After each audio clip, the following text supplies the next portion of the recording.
Happy Sunday morning, everybody. Welcome to 10-minute mornings. LESTER. Good morning, everybody.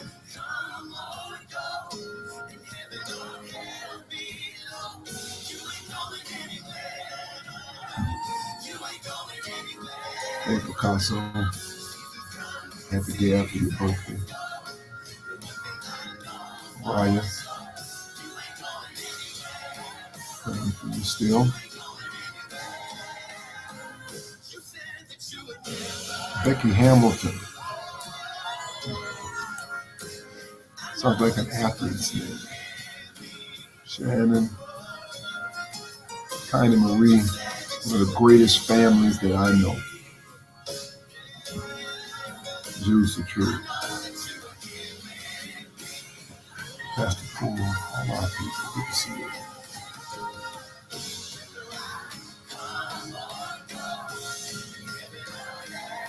Congratulations, Reagan. Congratulations to our new district attorney, Jason Williams.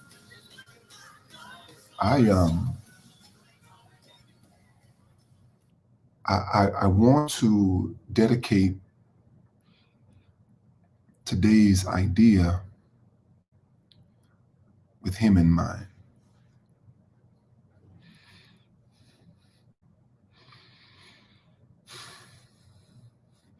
All of us have faced all types of situations and circumstances.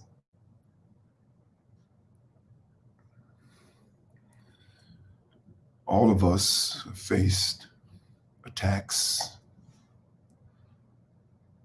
And like most things in life, when these attacks come, they come in waves. They come in waves.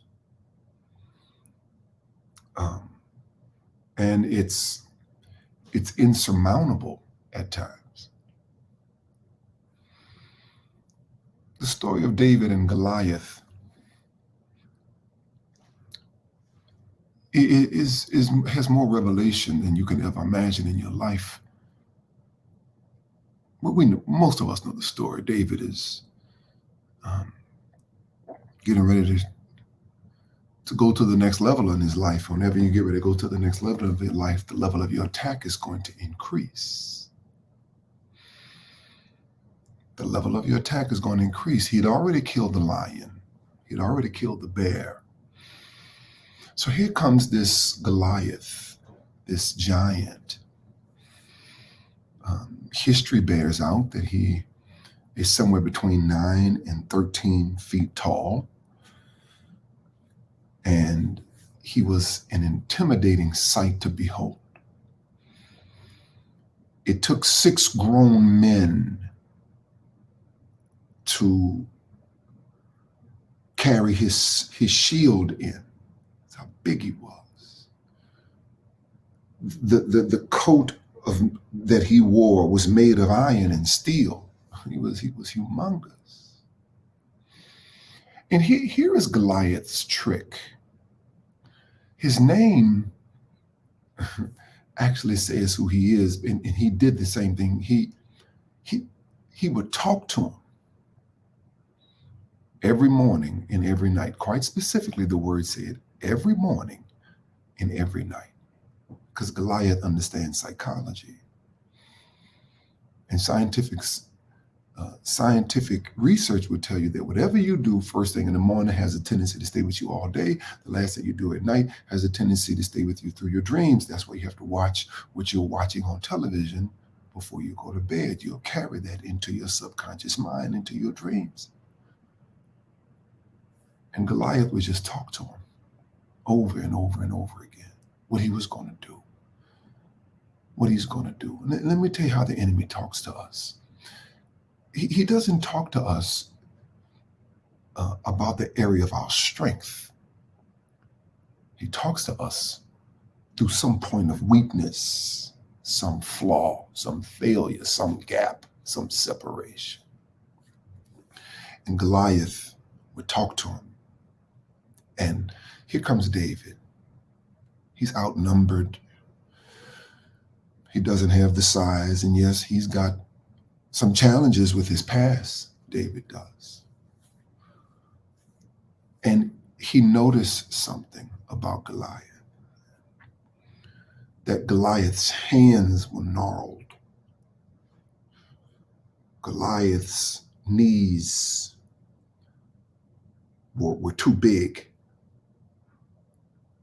He began to notice that Goliath had an unusual weakness. And let me tell you something. When you have a relationship with God, he'll give you insight that you could not know in and of yourself. He'll give you revelation that other people won't even understand at the moment. He'll let you see what you normally could not see in and of yourself.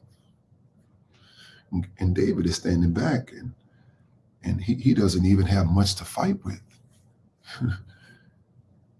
I don't have a whole. All I have are these 5 smooth stones. I don't have anything much to fight with. Have you ever been attacked by the enemy and realized, you know what? I don't have much to fight with. I don't have much to fight with. I don't have much. The odds are against me. I don't have much to fight with. All I have is what God gave me.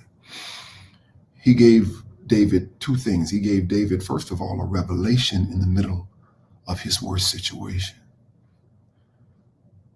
I wonder, does anybody out there understand what it means for God to give you a revelation in the middle of your worst situation? Had it not been for the revelation in the middle of my worst situation, I would have been dead.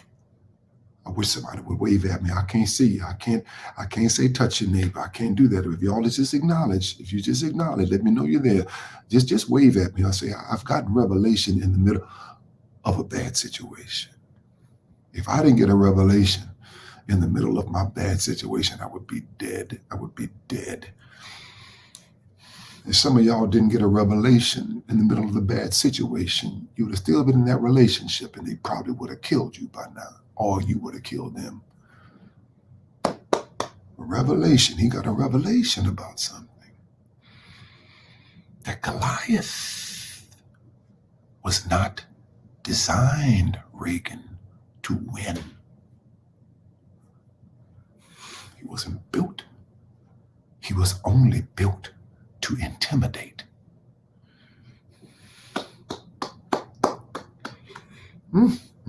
He's trying. He tries to intimidate. Goliath was big. This machine that came against big names, big money.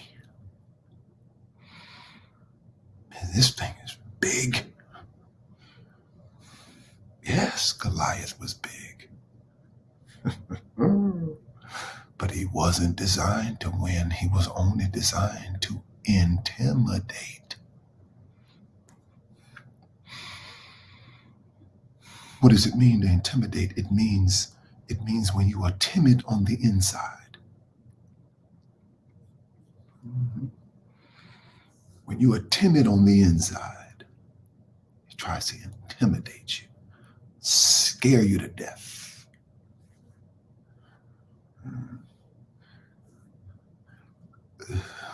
With something, scare you to death. And guess what? It worked on everybody. David said, all I'm going to bring to the fight is what God gave me.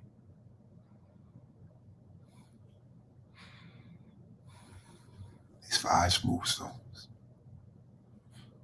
5. I'm going to thank the Lord that when I was faced with a personal giant, overwhelming, a bill, my flesh, my past, my weaknesses, my flaws, and the enemy is coming against me, and everybody's scared.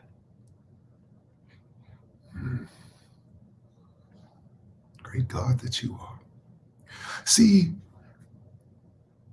when you don't behave like certain people want to behave, they will try. Oh, Lord. If you don't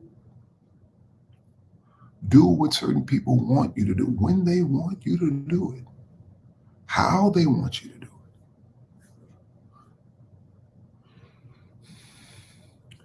David got the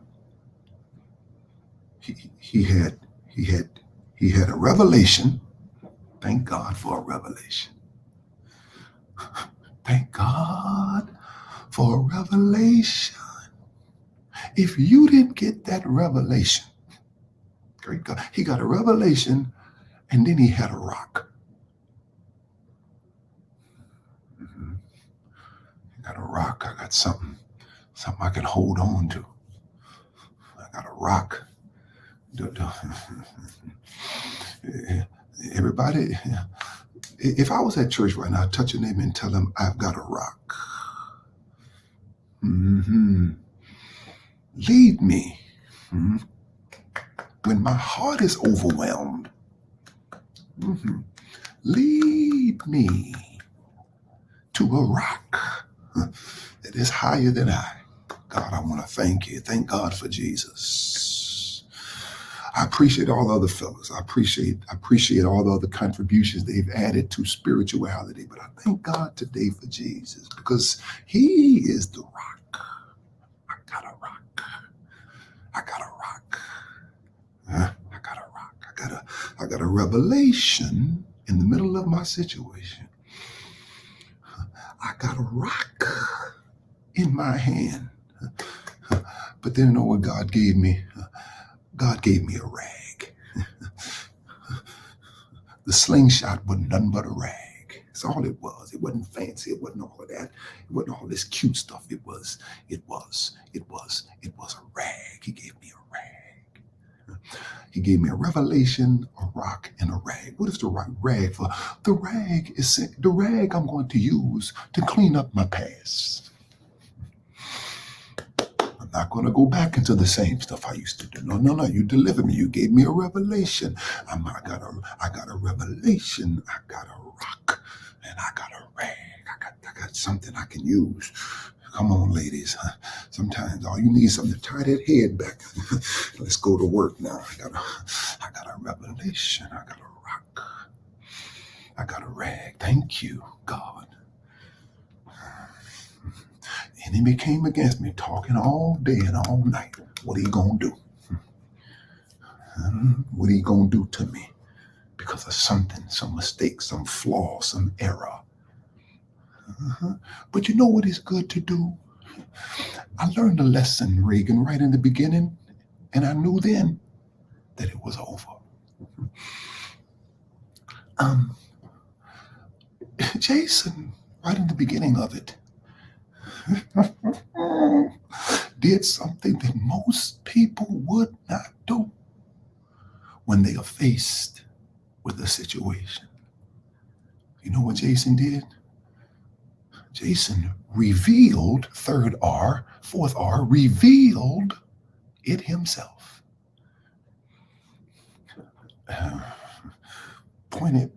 Pick somebody on the line for me. Pick somebody on the line and tell them this. I'll tell my own story.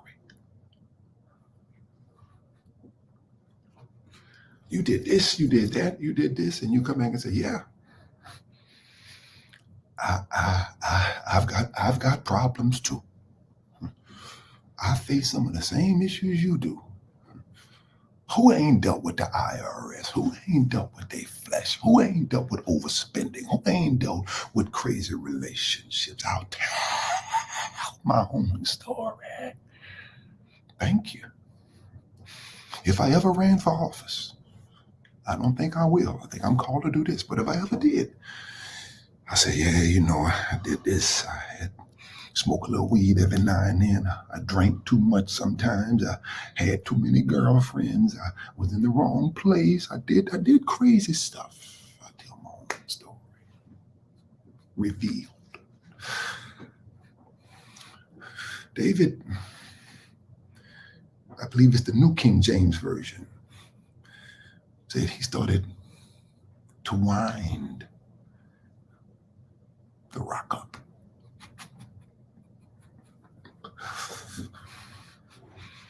He's winding it up.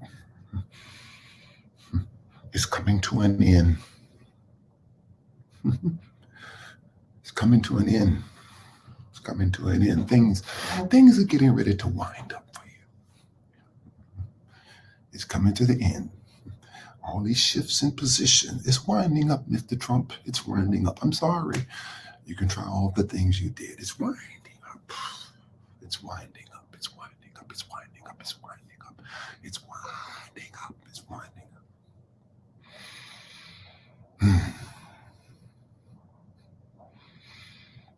Most people think, unfortunately, they don't understand where the real power is in a city.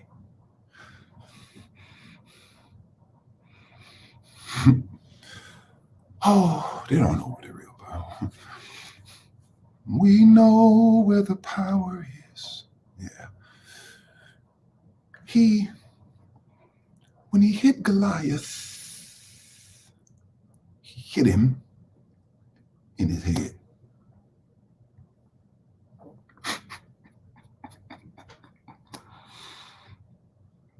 He hit him. Hit him in his head. Head dies. You know what it means? Let me tell you what's in the head. You know what's in the head? Vision is in the head. Vision is in the head. We're getting a new vision, a new outlook, a new vision is in the head. Hearing is in the head. Faith comes by hearing, and hearing, and hearing by the word of God. Stay in God's presence. Stay in the presence of God. That's what got you the revelation that you got. You can't pinpoint it, but you know that when I stay in God's presence, the ability to breathe, the smell, the ability to breathe. We've been talking about breathing lately. That's what kills that stress, y'all.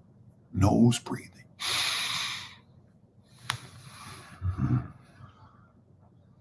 Taste is in the head. Oh, taste and see that the Lord is good. When Goliath fell, they say he fell forward. He fell forward. Now, I like math, science, and I understand a little bit about centrifugal force. If something hits me in my head with a level of force to kill me,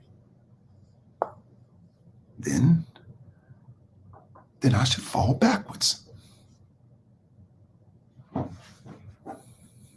But Goliath did not fall backwards. The Bible said he fell forward.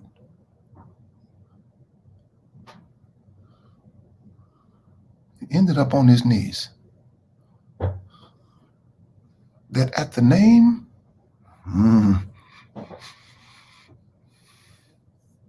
every knee, at the name, y'all please finish it for me, every tongue is got to confess it.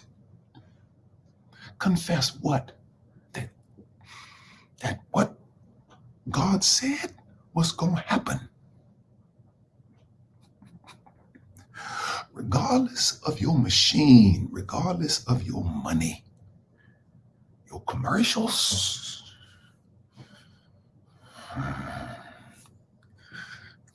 every knee.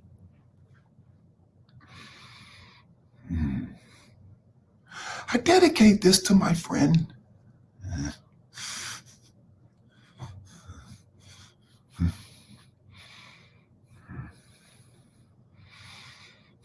every knee shall bow, every tongue shall confess that Jesus is called to the glory of God. Jesus is Lord to the glory of God. The odds can be against you.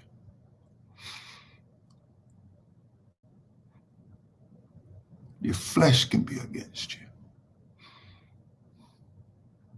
All types of weapons were formed. And there is, in most lies, there is a degree of truth.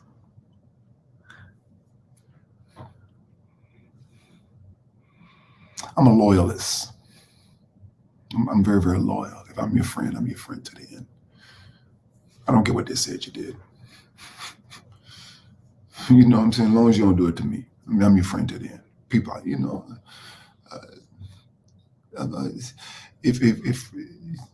if you tell me something, we gonna go to the grave with it. We gonna hold it all the way down. I got your back no matter what. I'm praying for you. Sometimes you can be loyal to a fault, but I got hood ethics. I got hood ethics. We all saw Nate Robinson get knocked out by the guy. I was pulling for Nate because Nate played basketball. We ain't doing the turn on Nate thing. We ain't doing that. We ain't turning on the people that didn't walk with you through the end.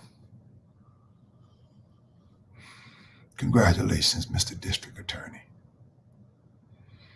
And congratulations to you, everybody that's listening, watching, learning. God, if you stay in his presence like David did, that's all David really did. That's the only thing he really did great. Most areas in his life was kind of messed up. Most areas in his life was good. But the thing he knew how to do, the thing he knew how to do, that boy knew how to get in God's presence. There's nothing like it. Nothing like it. And I would love for it to be in person and be together and all of that. You can do it right now. Take what we got. Take what we got. And slip in every chance I get. Every chance I get. Let's give, everybody. I'll always have because I'll always give. Thank you, Pastor Poole.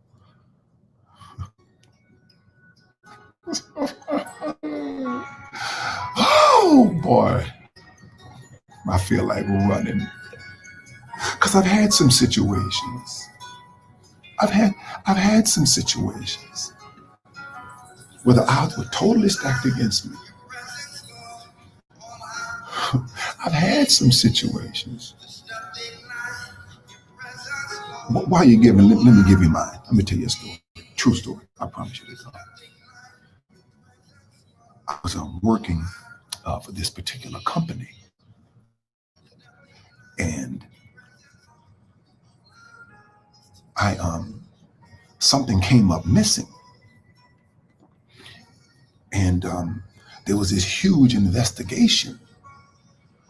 And the truth of the matter is, based upon the movement, I was the last person in the room with the item that was missing.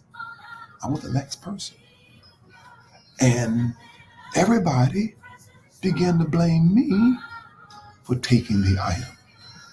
Now, the item was a Mont Blanc ink pen. Okay, that's what it was. It was a Mont Blanc ink pen. And the ink pen came up missing, and I was the last person in the room with the ink pen. Now, mind you, inside of my coat, I had the biggest Mont Blanc ink pen that they made at the time. Why would I degrade myself, first of all, and go backwards?